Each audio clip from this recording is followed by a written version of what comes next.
So the last thing I want to do is I want to add some little details in the very front, the foreground of these paintings. So we talked about landscapes. We have the background, middle ground, foreground. Foreground is the part closest to you. Now I want to put trees on the mountainscape, and then I want to put windows on these front buildings of my cityscape. Now, a lot of you might be thinking, in order to do the darkest, I'm just going to add some black. Black tends to not look very good as shadows. It's too harsh. So instead, I want to refer back to the poster I have at the front of the room. So here's my little copy of the poster. As we can see, in order to make a shadow on a color, you want to use a color that is next to it on the color wheel, kind of working slightly darker. It gives a nice shadow without being too harsh. So if we look at our color wheel, the easiest way to find what shadow to do is to work your way towards blue-purple. So for instance, yellow would use yellow-orange. Red would use red-purple. Using a color going towards blue-purple, because it is our darkest color that we have. Since blue-purple is the darkest, to make a shade for its shadow, still don't want to use black, but we want to make a shade of it. So I mix in a little bit of black into the blue-purple to make a shade of blue-purple, making it a bit darker. That's the closest one and the only one we use black for. All the other colors, we're using the color next to it on the color wheel. So for my blue of the mountains, I'm going to use blue-purple for my trees. For my orange of the city, I'm going to use red-orange for my windows. So reference this poster. We have it at the front of the room. Go up and look at it if you need to. It's there to help you out, but it just looks way better than the harsh black in that foreground. Okay, so let's start with the mountains. We want to make some blue-purple to make my shadows for the blue. So my palette here does have blue-purple, but as I said, I didn't want to use my palette like I have it because it's not what yours looks like. So I still have my blue left over here. I want to make sure it is nice and bold.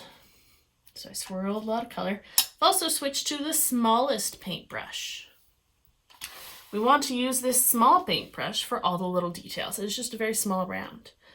Now I want to take just my purple and I will mix into the blue to make my own blue-purple. Now it's a little brush, so this is going to take a minute or two to get the right color. Now I'm going to mix with the larger brush and then I'll paint with the small one. So I'm just grabbing my purple, just like you have on your palette, and I'm mixing it into my blue to make my blue-purple. Make sure you always rinse out before you try to grab a color off the palette so it doesn't mess up the paint for the next person. There we go. So I'm going to use this blue-purple for my foreground. Remember, I want to use the small brush for this. Let's just move that off to the side. So for my trees, what I like to do is I like to start by making some random lines. I want some short, some tall. You could have them go taller than your mountain. They could be really short. They could be close together. They could be far apart. I start with just kind of my sticks. These are going to be my trunks. Now I don't want to make a Christmas tree sort of shape. I want to make it a little bit more rough. So I'm going to do just lots of little lines coming out. I want to make it random. Just make sure it is smaller at the top than it is at the bottom. And I'm going to work my way down. Lots of little lines. There we go. And I'm just going to do this on all of them.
Now you do want to make sure, you see how right here we see that lighter bit and we see the mountain showing through? We don't want our trees to be see-through, so add another little layer on top of that just to make sure it's nice and bold and dark.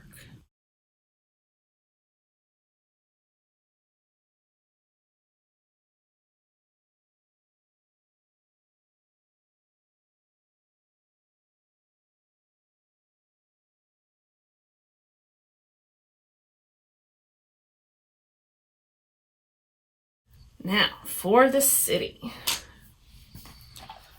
Since we used orange for that shade, we want to use a red-orange.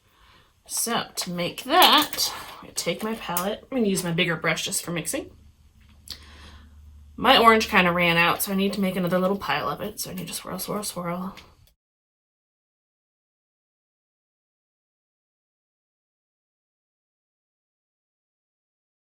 All right, now my palette does have a red-orange, but I want to make it just like yours, because yours doesn't. I'm going to mix in a little bit of red.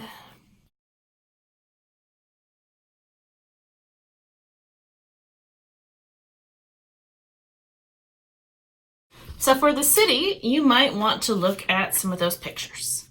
So we're going to do the windows. Now, I like to look at the pictures because it shows you all different types of windows. They could just be the rows of the squares. They could be vertical lines like this. They could be more horizontal. They could have longer rectangles. They don't have to be everywhere. They could be non-existent down at the bottom. Mix it up. Don't make every building exactly the same. Use those reference pictures to help you out when it comes to this. Now we're only going to add these windows into this very front layer. So we want them just in the foreground. You move my palette out of the way. All right, so small brush. I think this building I'm going to do 3 rows.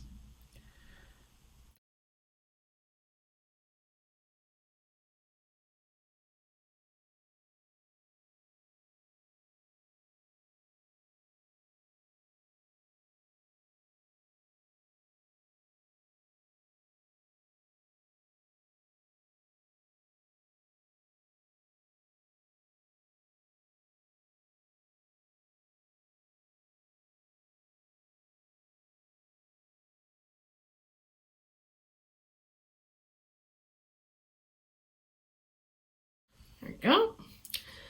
Now let's see, maybe I'm going to have a long building here.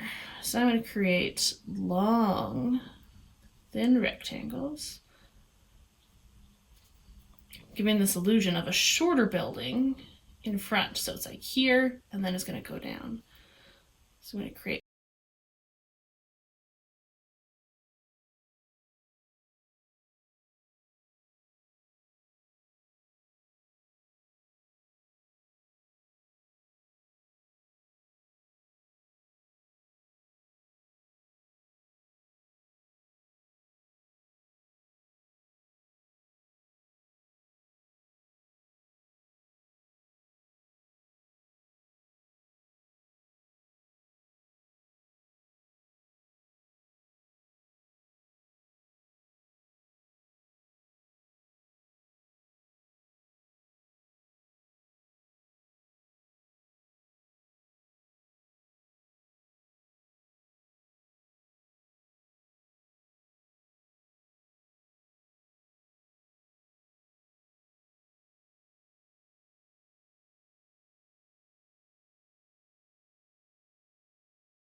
All right, so you can see how I really layered my buildings up. I gave the illusion of another smaller building there.